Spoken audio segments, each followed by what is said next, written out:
We are live on Spreaker. Let's see if YouTube will get going here.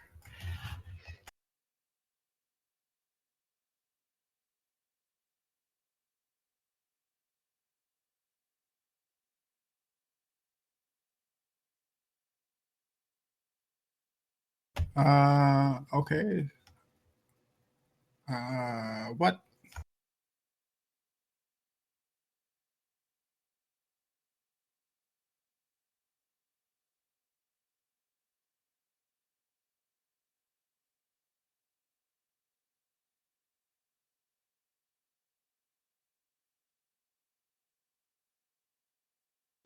Okay, here we go. I think.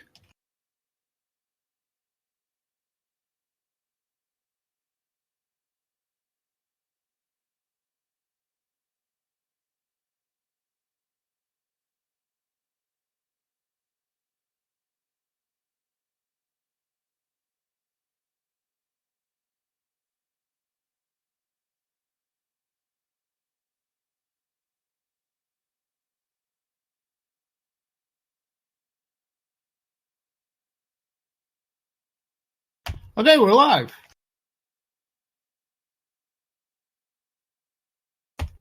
All right. We are live on the air. Awesome.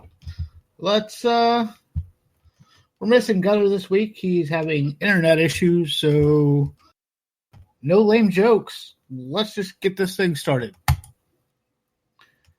Right about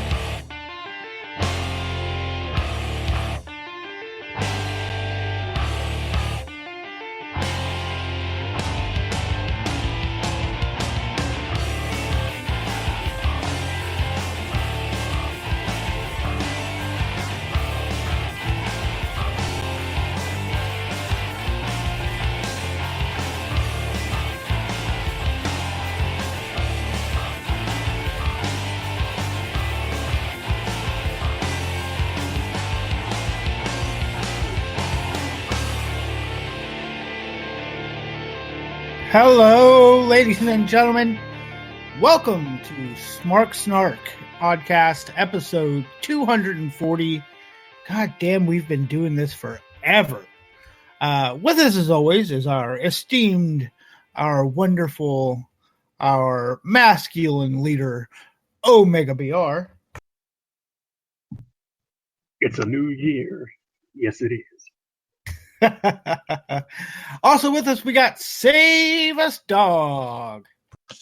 Yes, it is. It is time.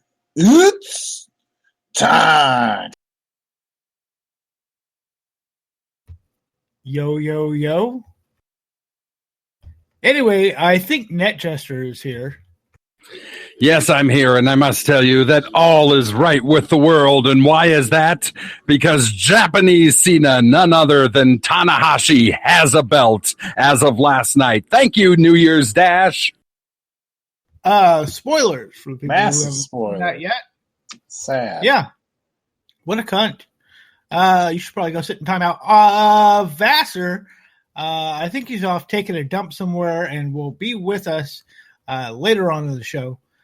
So with that, let's get right into the news. The Anthem has First, I have to thank podcastleaps.com and say, twitter.com/SmarkSnark, Facebook.com/SmarkSnark, Instagram.com/SmarkSnark, Tumblr.com, MySpace.com/SmarkSnark. Yeah. Friendster.com/SmarkSnark. Right. What's the other one we have? Farmersonly.com/SmarkSnark. So you don't have to be lonely with your wrestling podcast. Anyway, into the news. Anthem has officially announced a majority stake in TNA, with Dixie Carter retaining a minority stake. Jeff Jarrett is backstage at the TNA tapings and has been in talks with Anthem to try and get Global Force Wrestling a TV deal while helping them transition. There will likely be no major changes until at least March, as they would like to get the new set of TV tapings over with smoothly. Fuck me. So maybe come March, things start getting better? I mean, aside from Final Deletion and Final Deletion 2, like, things have been progressively worse. Maybe things get better now? I tend to think the more things change, the more they stay the same, and that's been pretty apparent with TNA throughout the years. I think Anthem won't do very much to not necessarily improve things, but not much to change. I mean, you've already got Jeff Jarrett backstage. I don't really see what TNA can do to really make themselves stand out, other than the whole Matt Hardy thing and the way they shot these compound specials and everything. I think if you kind of mix that, and we said it before, if you kind of give yourself a bit of a Lucha Underground twist where things are a little more thematic, and they're very obviously thematic and scripted, but they're fun, so it doesn't really matter. That's something that certainly WWE doesn't do. So. Wait, so what you're saying is that instead of having a wrestling show, they should have like a show about a wrestling show? Well, I mean, they clearly have the wrestling. They have several wrestlers that are very on point. WWE hasn't picked up everybody, but that, in a way, that is kind of what I'm saying, because I think if you build the show around your characters, which is something TNA has kind of done in the past, but not really. I think a lot of times one of TNA's biggest problems is they've been very faction based. Like, you think back to some of the big moments in TNA. Think back to all the factions. You had Angle with AJ as a stooge, and then you had Angle versus Jarrett, and then you had the main event Mafia, and you had Aces and Eights, and you had just all these factions that kind of popped up. And you could keep going with that list. The Beatdown. Oh yeah. What's the new one? Is like the CCD or some shit. The DCC. Yeah. Yeah. Well, so that's kind of my point. I mean, that's not to say you can't have groups, but most of TNA's major storylines for a long time were sort of dominated by these factions and the faction wars, and here's and this to side. Your point, by the way, as well, as for things staying very much the same, guess who else is back as a creative consultant? Dirty Dutch, who Ooh. ever. Oh, that's right. That's a good thing, though. I mean, it is a good thing, but it's not going to create a different product. And if anything has proven anything over the past year of craziness, it's that the Hardys and their brand of different drew. It drew money. It drew viewership. Probably didn't draw money, but it made them relevant for the first time in forever. It arguably has. I mean, one of the things they want to do this year is get the live events started up again. And if the live events are going to be come see the Hardys on a TNA show instead of come see them at, these four random indies because you know them from TNA, then, I think that's a benefit. That's the whole sustainability of the live event market is we're coming to this show to see these people. And, I've made the argument about WWE before, where their live gates are down because they don't really create characters that people want to see. And, if let's say John Cena can't be at the house show, and then they have to announce, well, Cena's not here, if you want a refund. And most, it's not like a ton of people do, but, I think if you create characters throughout the entirety of the show, for example, using WWE as an example, a lot of these tag teams that, job in literally 2 minutes, but have a character that you could expand on, then people would say, well, I'm not here to see, just John Cena. Well, I'm not here to see Breezango, but I appreciate that they're on the show because, I like that they're characters, and then, you know what I'm saying? Well, I think they kind of do that. I think if you go to a WWE live event and John Cena's booked, you're bound to see other stuff you like. I mean, if the New Day is there, then you're probably going to pop for New Day. My point is more people would go to more shows if they had more. So here's the question, though. with TNA outside of the Hardys, what reason do they have to go to the show? Yeah, the roster, as far as star names, is on the thin side. I mean, for me, and I know I'm going to catch shit for this, the only other person I'd go see would be Bobby Lashley. Don't hit me. Don't hit me.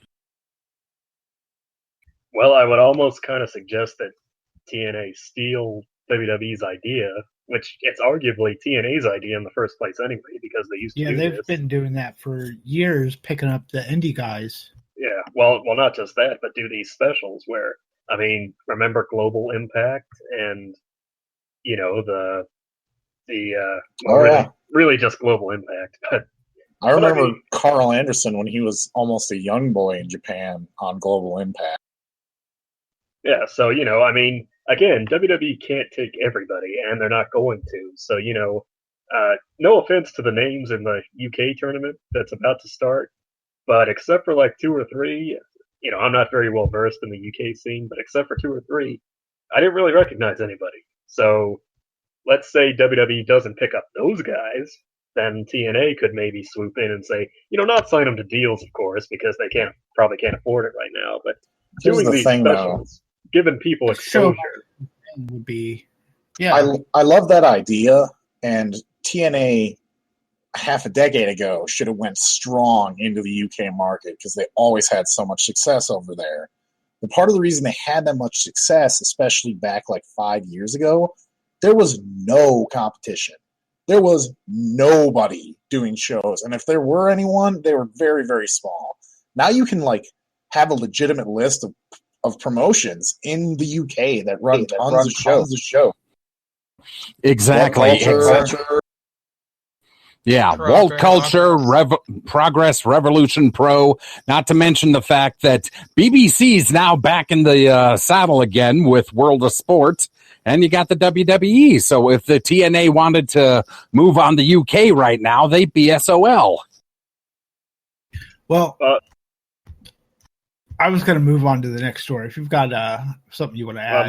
My final point on this, for TNA in 2017, basically my argument is they need to act like an independent promotion wherein, like a What Culture or anything, wherein they have a core of people that are obviously under contract and obviously TNA people, and TNA being in the position that they're not an independent promotion, those people aren't just, you know, local guys and what have you. They're guys like the Hardys and Lashley and etc.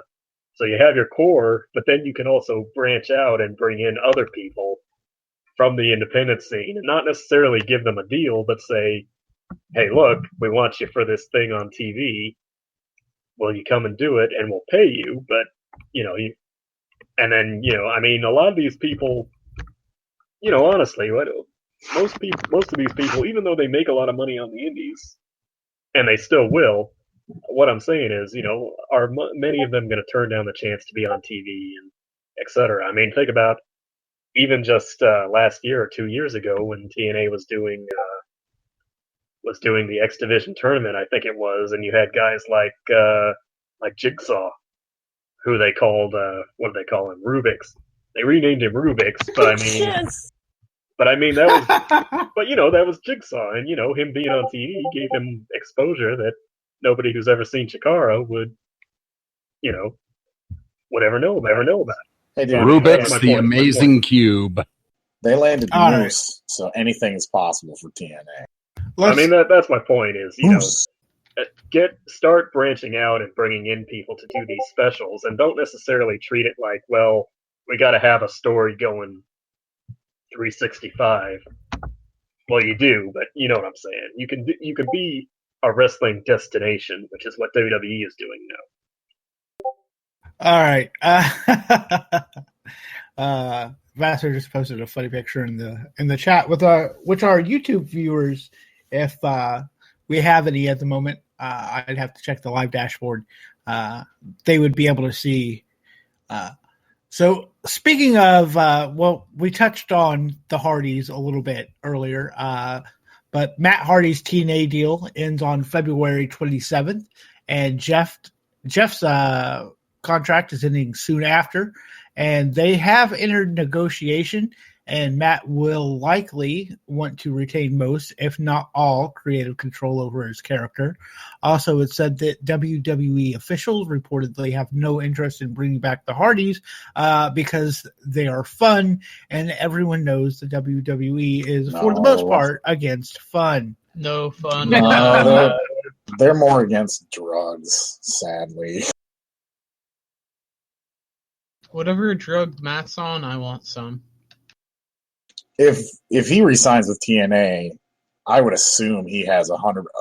He probably has 100% creative control over his character right now. So it's all a matter of who's going to pay the money and who's going to give him the most opportunity to do what he wants, and it's probably going to be TNA. Yeah, I can't see them letting him leave as long as they have the budget to keep him. And frankly, we were talking about house show draws. If they're really wanting to get back into house shows, the Hardy Boys are still a good house show draw. They can still draw people. So,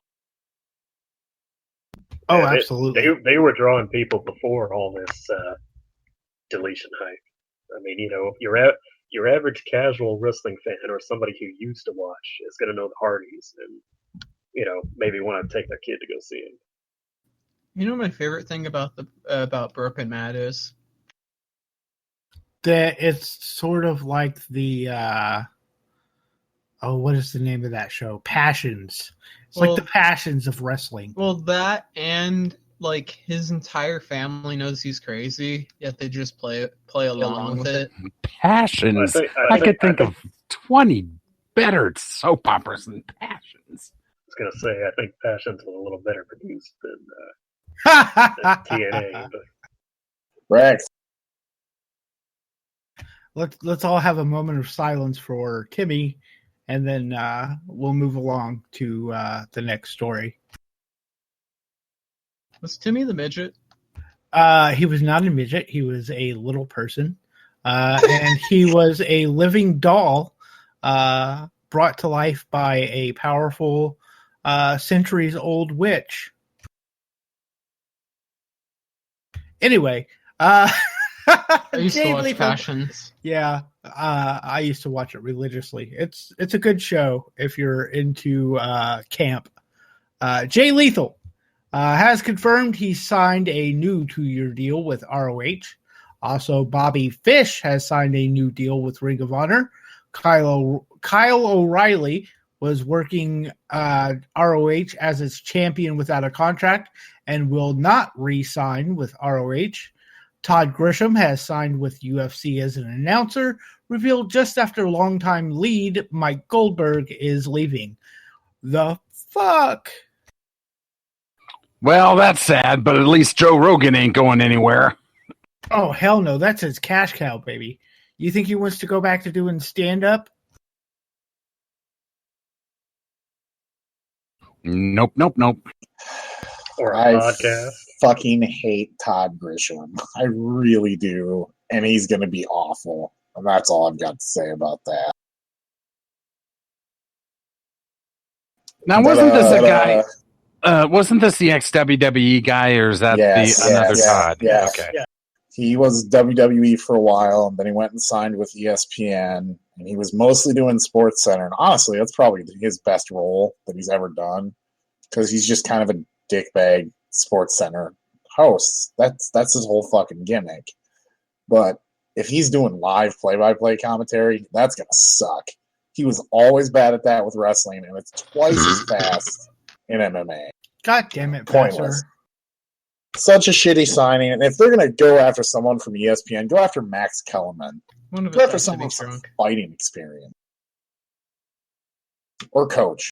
Or fucking anyone. Coach would have been a good pick. Why Todd Grisham? Why? Coach is GOAT.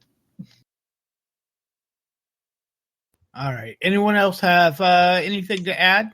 Well, also, the word that's been coming out as far as we talked a little bit about World of Sport and that coming back, word is that apparently the parent company, which I'm pretty sure that's ITV was happy with the ratings for World of Sport, the first premiere episode or whatever, so they're going forward with a full series. We'll we'll have to start adding World of Sports to the ratings. We'll be hyped for that. But one more thing on Coach. Didn't he used to commentate Sunday Night Heat with Lita for a while? He used to commentate Sunday Night Heat for a long while, actually. Yeah, but Lita was one of his co-commentators for a while. And she wasn't really that bad back then, and now she is complete trash. Well, she's got Vince and whoever else in her ear telling her what to say.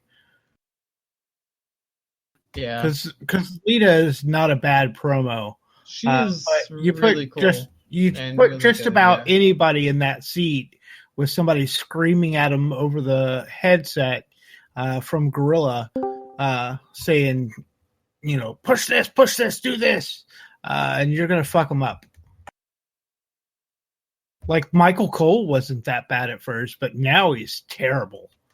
So there's that for you. All right, let's get in to the 15-minute time limit. Oh, God. 15-minute time limit.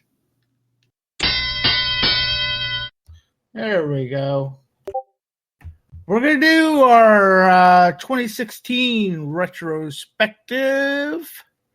Looking back over the year. Retrospectacular.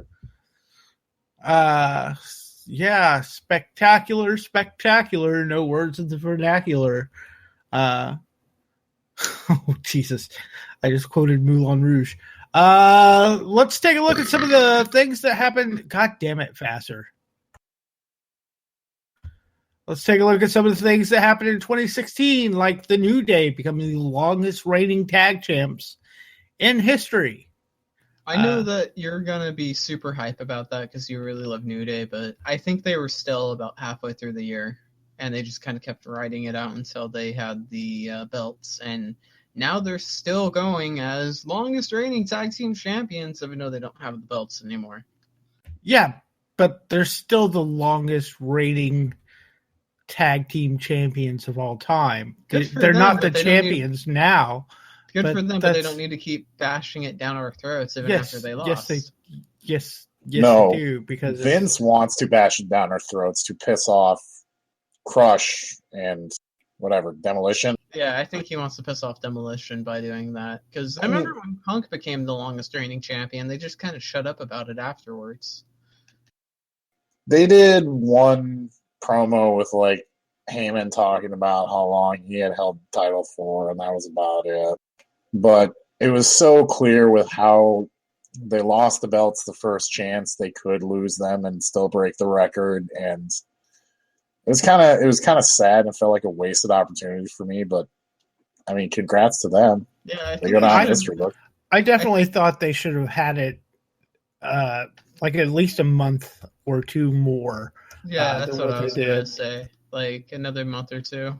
Like the first time one of their matches is exciting because you don't know if they're going to win or they lose. They just lose.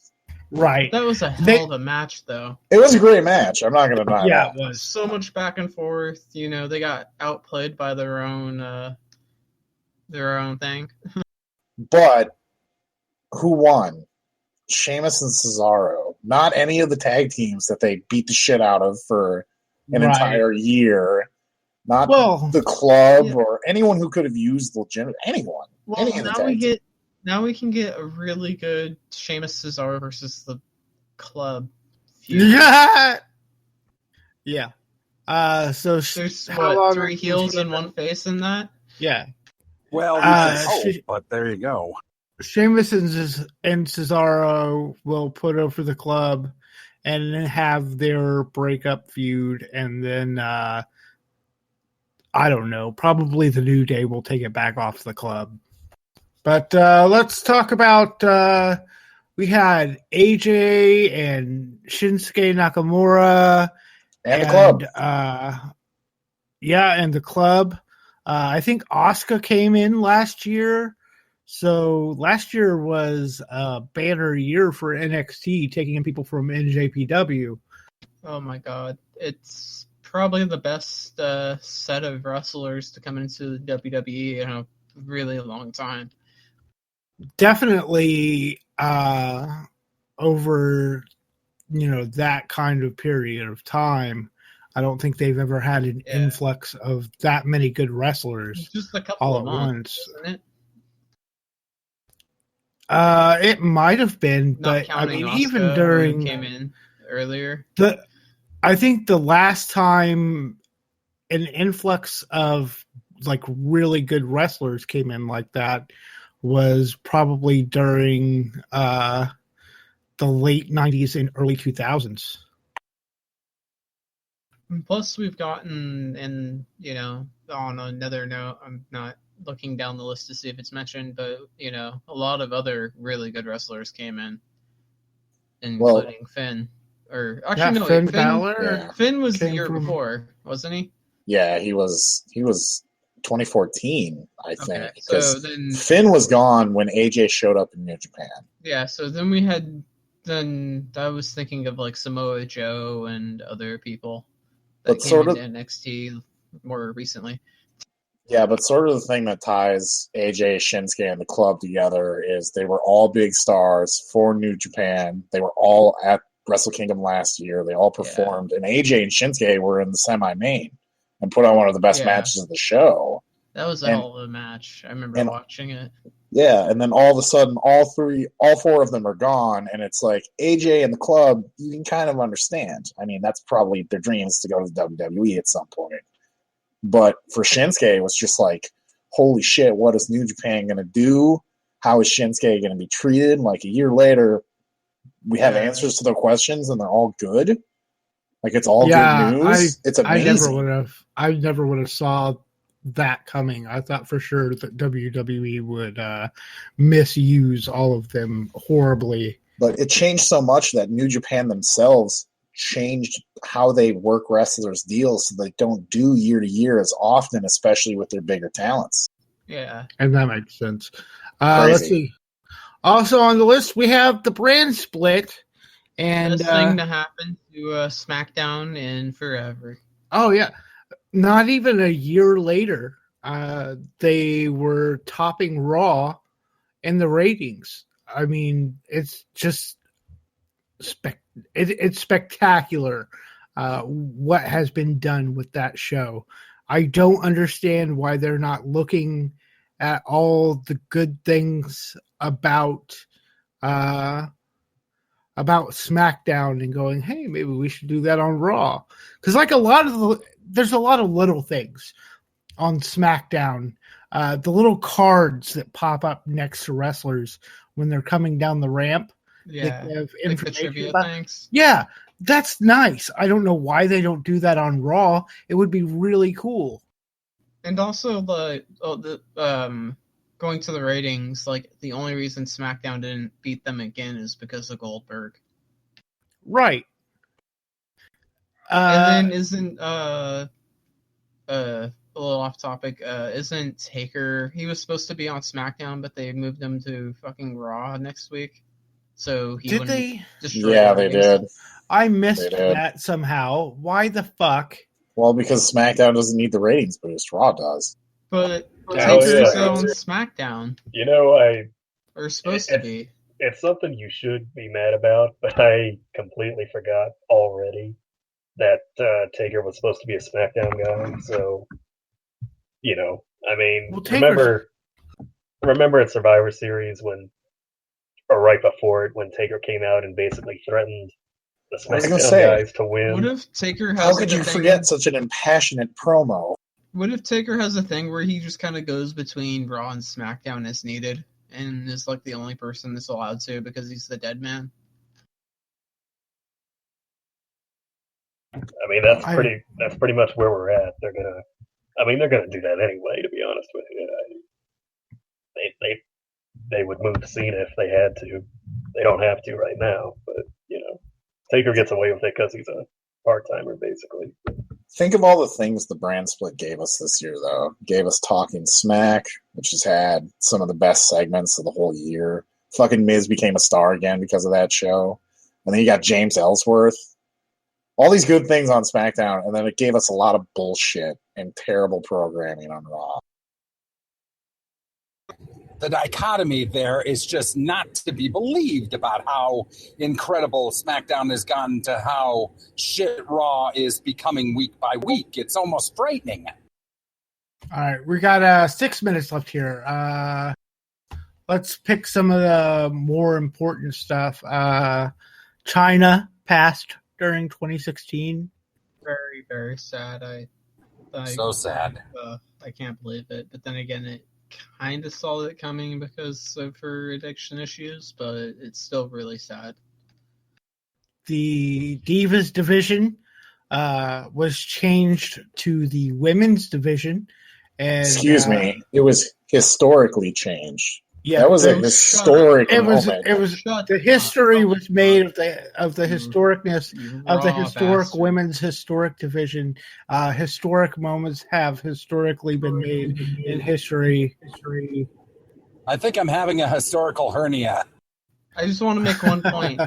On Raw, the women's division has been treated terribly because of the whole historic thing.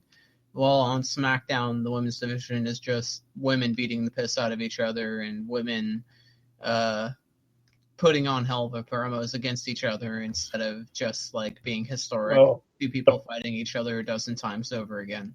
There's a weird dichotomy there because on Raw, the matches are a lot more important. Right. but- Well, I mean, they're for the title. On SmackDown, they're treated more like actual competitors instead of being historic fighters. Well, that's the point I'm going to make is that Oh, okay. Sorry. at least hype wise, it's probably because Raw plays up the whole historic thing, and obviously they ran with the Charlotte Sasha feud for quite a long time, and it did get a little old. I said it before, the matches themselves were always pretty good, or at least some of them great, or at least great efforts. But I guess what I'm saying is, on Raw, the matches seem more important. But on SmackDown, the women seem more important. Their actual characters and their well, I mean, that's it, really. I mean, SmackDown has a more diverse cast of characters than Raw does. On Raw, Can we all on agree? Raw, they're just sort of, here's Sasha Banks, and her nickname is, her boss is basically just a nickname at this point. And, here's Charlotte, and she's the heel, and then here's Bayley, who's Bayley. But then on SmackDown, you've got, Carmella, the Jersey chick, and then you've got Steampunk Irish Lass, and but that being said, the problem with both divisions, really, especially on SmackDown, is that much like the other divisions, if it's not the title match, then it really doesn't matter, and you're lucky to even get on TV. Well, I mean, that's kind of like, I mean, it's every other division is pretty much the same thing. It's not treated as important nearly as much. To me, the biggest thing, though, is like, remember when they did the first women's Hell in a Cell match, and they just made such a huge deal out of it, and it was the biggest thing ever, and it was all about the match. But on SmackDown, has there ever been a women's table match before they did that on SmackDown? No, I don't think so. They never once mentioned that this was the first time ever that this is happening, and instead made it about two women who hate each other and want the title, and it was great. If there was a women's table match, it was probably like 10 or more years ago. It was probably 20 years ago. Yeah, like Attitude Era Rita tables match. Anyway, we've got about 2 minutes left, and we definitely have to talk about Hogan and Gawker Media. Yes, from verily our night. Can we all agree that Alexa is a better women's champion than Charlotte? Yes. Oh, absolutely. Oh, yeah, I get that. Isn't even close. Hogan picked up and body slammed the 97-foot, 1 trillion ton Gawker and body slammed him in front of Infinity Hulkamaniacs. I mean, they got what they deserved. I mean, we've talked about it Absolutely. many times before, and in the end, it didn't change too much except get a couple of people fired. Gawker got sold, and it's still pretty much the same thing except not in name, kind of like TNA. But I think Hogan himself is probably headed back to WWE. That's the Probably, word. possibly even at WrestleMania. I wouldn't be surprised to see him pick up where he left off. Really. We can all hope. We can all hope. But as far as the new name for Gawker goes, they can't have Gawker Media anymore, so they took a new name. I heard that TNA was mentioned. Total nonstop assholes. Boo! We can't end 30 this seconds. like that. That's crap. 30 seconds for Fendry. Name a match from 2016 that you really liked. Not necessarily the best or your favorite, but one right off the top of your head that was memorable. Ladder War 6, I think, from Yes. Ring of Honor, The Addiction, Young Bucks, and Motor City Machine Gun. That match was awesome. That was the best ladder match in forever. That's it. Well, we missed a few topics, but that's it. Fuck it. 2016 sucked. We're leaving it in the dust. Yeah. So that means that it's time for the drive-through. Oh, hey, it timed right. It's time for the Drive-through. Yeah, see? I'm totally a competent technical producer. And on that note, we're going to have Vassar read us the ratings. Okay, and it is time for the ratings. As usual, TNA Impact is first with 224,000 viewers, up from the 209,000 viewers the week previous. On to Raw, 3.046 million viewers, up from the 2.855 million the week prior. And finally, SmackDown, 2.596 million viewers, down 10% from the 2.885 million. Raw defeats SmackDown this week, unlike the week previous. And that is it for the ratings. I would look to SmackDown to at least beat Raw at 2, maybe 3 more times during 2017. I think God damn it, Vassar. On that unprofessional note, let's have a professional read the birthdays. Save us, dog. Please save us. No, you're on your own. Oh, happy birthdays. Happy birthday. This is all 2017 birthdays. Fuck 2016. Happy birthday this 1st of January, a few days ago, to the glorious one himself, Bobby Roode, to Veda Scott, to Silesia Sparks, to Kenji Takashima, to Azazel, okay. Super Colt, Kimberly Page, the Diamond Doll herself, and the Mouth of the South, the one and only Jimmy Hart. Happy birthday to all of them on the 1st. Happy birthday on the 2nd to Antonio Honda, to Matoko Baba, to Matalo, and to beautiful Bobby Harmon. I was thinking someone else. Never mind. Happy birthday on the 3rd to New Jack, to Vic Grimes, to Guts Ishijima, to Art Cruz, to Itsuki Yamazaki, and to Jim Ross. Good old JR. New Jack and JR share a birthday. That's great. Happy birthday on the 4th to Joey Sticks, to Mike Cross, to Juan Manuel Ortega, to La Parca II, to Cuervo, to King Ricky Takauchi, to Gami, Jim Powers, and Chris Who Betta Den Canyon.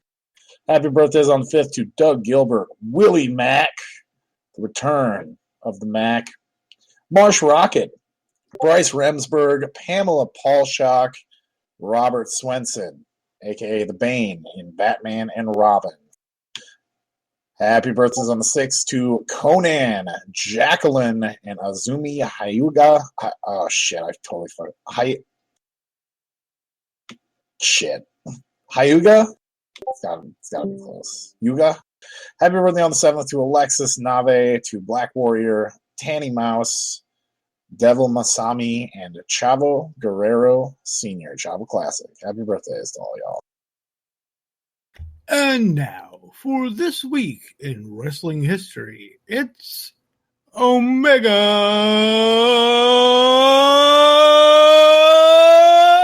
PR.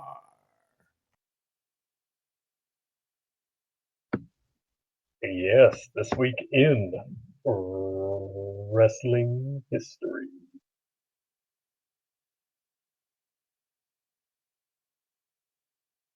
Circa 1948, where Orville Brown defeats Sonny Myers in Des Moines, Iowa to win the NWA World Heavyweight title. For the second time, the current National Wrestling Alliance would be founded in July of that year, with Brown recognized as the champion. Jump to 1968, where Frank and Jack Dalton defeat Don Carson and Dick Dunn to win the vacant NWA Gulf Coast Tag Team title in Dothan, Alabama. The title was held up after a match between then champions Randy and Rip Tyler and Ramon Perez and Eddie Sullivan in Mobile on November 2nd, and vacated when the champions no-showed a scheduled November 8th match. And in 1996, Jason the Terrible and Super Leather defeat Horace Boulder and Hisakatsu Oya for the FMW Brass Knuckles Tag Team titles in Tokyo, Japan. And that was this weekend wrestling history. All right, now it's time for the Happy Trails. Happy Trails to Jimmy Snuka. All the charges have been dropped against him. Both sides asked Judge Bannock to drop the case if she determined that his mental health would not improve enough to stand trial, which she now has. Also, happy trails to Alberto Del Rio, who is the new Sonny on this show. Goddamn, this guy is in our happy trails so much now. Happy trails to Alberto Del Rio, who was arrested with his brother, and I'm going to try this in my Leobin? Anyone with it's Leubin. I thought never mind. It doesn't. Leubin, Austria, following I would assume.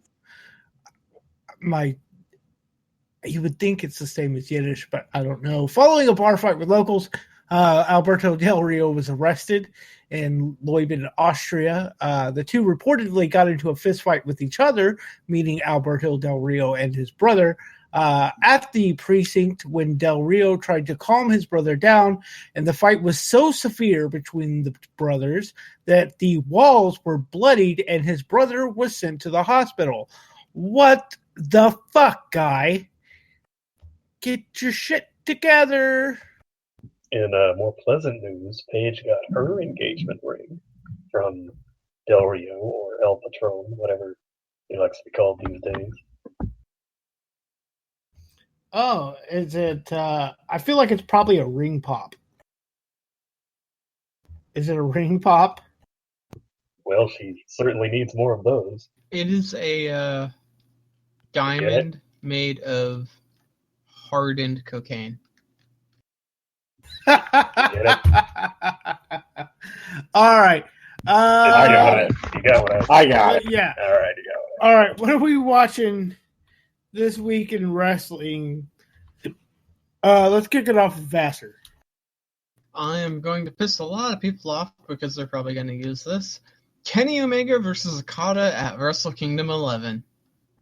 I have not seen WK11 yet. It is amazing. Surely we will speak about it next week, but I did hear, however, that the main event, Omega and Okada, got the first, I believe the first ever, 6-star rating.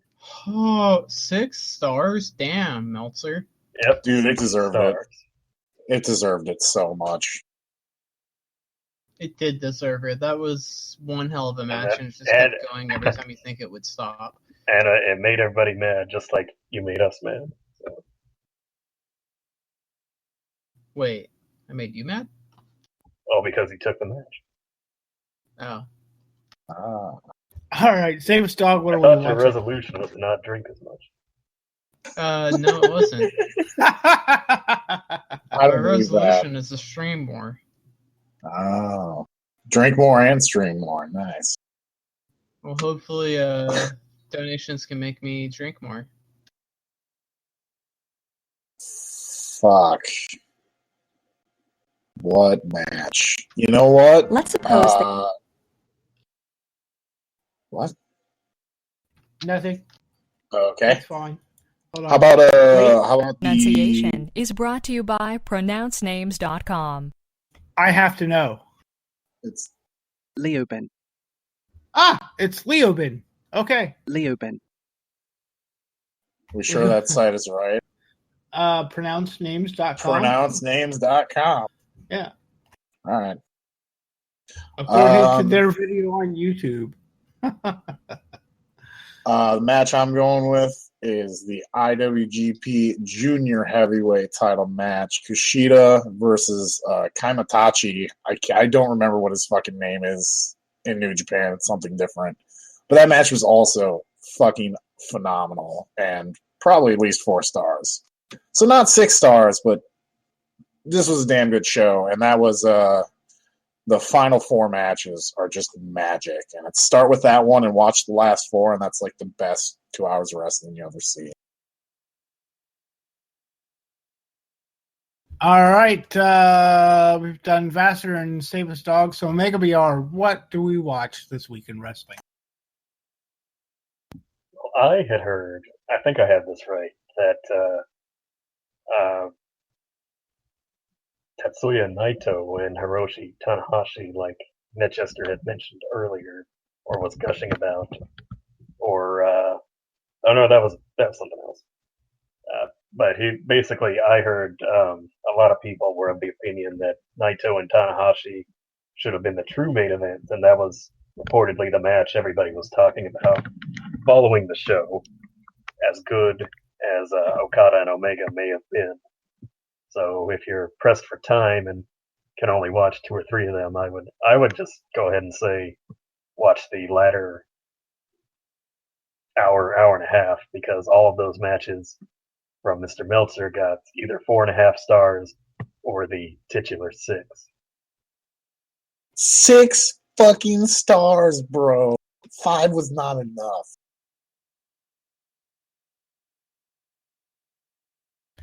All right. Let's see.